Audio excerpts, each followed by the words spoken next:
Here I have NAVITEL T500 and let me show you how to check IMEI number and serial number on the following device.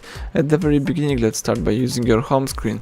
Open the phone's dialer and let's use the following secret code: *#06#, and here you've got the IMEI info about your device. So let's close this window. Now let me show you how to get access to IMEI and serial number by using the settings. Let's tap apps icon, find and select the settings. Scroll down to the bottom of the list and choose about tablet.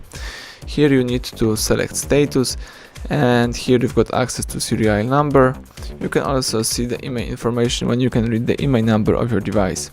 So that's it, let's go back and now you can use your device in a normal way.